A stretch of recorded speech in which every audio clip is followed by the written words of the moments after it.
We sometimes overcomplicate the situation and get ourselves lost in the big picture. The answer to how's the market is plain and simple: supply and demand. Together, let's check out what happened to our Toronto housing market in 2021 and what we will expect in 2022.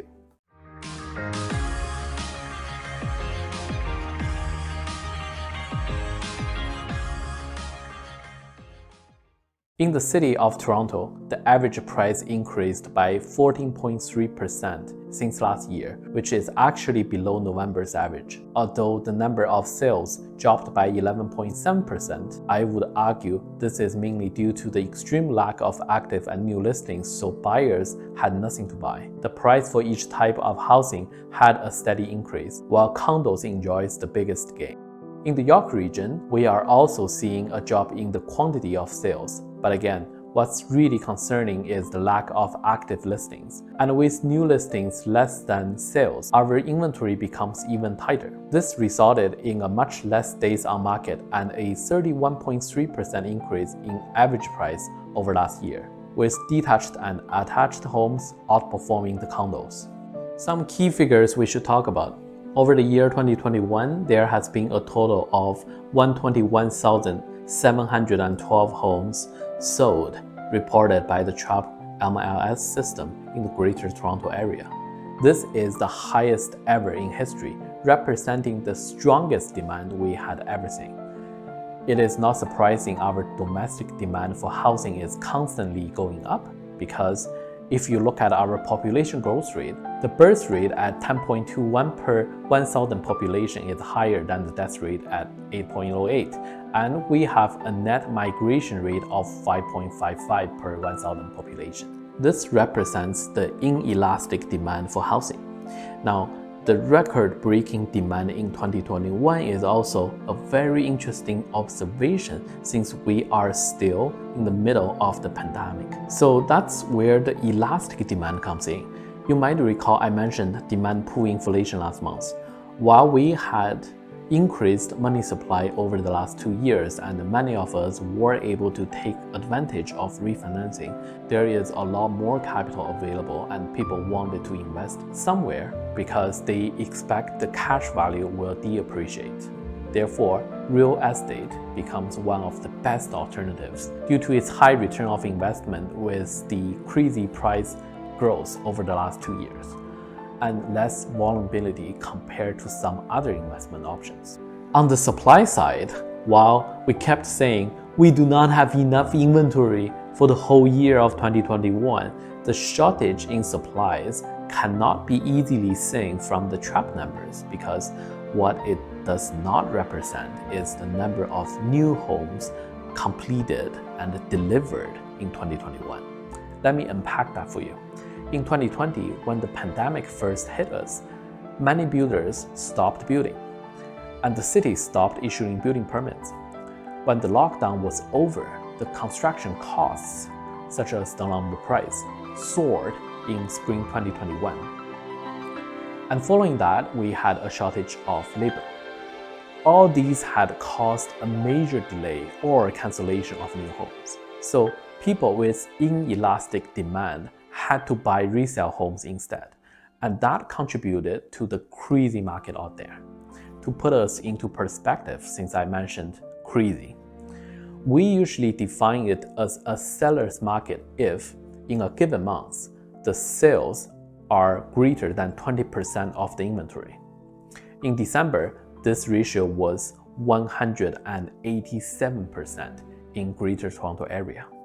Back to Economics 100, when there is a higher demand than supply, the price will increase. Given the current tight market condition in the short term, this upward trend will continue when we are into 2022. However, if we let the market play out by itself, the price will, at some point, reach its equilibrium, meaning we will find a balanced market at a higher price. Speaking of any external policies that may shift the current supply and demand curve, we have a list of them. On January 1st, the inclusionary zoning and vacancy tax has already started to implement in Toronto. We are also expecting the Bank of Canada to raise its prime interest rate. And in fact, the bond yield has already gone up, meaning the fixed lending rate has increased. Flashing back to what had been promised during the last election, now RECO is working on improving the transparency of overbidding process by proposing to remove the barrier that the agents from disclosing the details of competing offers, or we call it open bidding. And there is the one final idea to ban foreign buyers on non-recreational residences, but there has been no real development on this detail so far. But considering in 2017, the implementation of the non-residence spectacular tax had shaped the housing market, which eventually led to a price correction. I think the foreign buyers ban, if it will become official, and if on the right timing, could make a bigger impact, because the investors will have to think again with the future market being uncertain.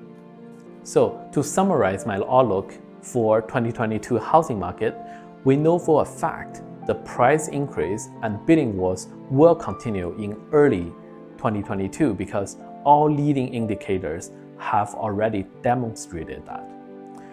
In a longer term, since every market will have ups and downs, we will eventually see it going back to a balanced or even a buyer's market again, and it might happen this year, depending on how fast the builders can deliver the ongoing projects and if the investors will be discouraged, either by the price or by any new policies.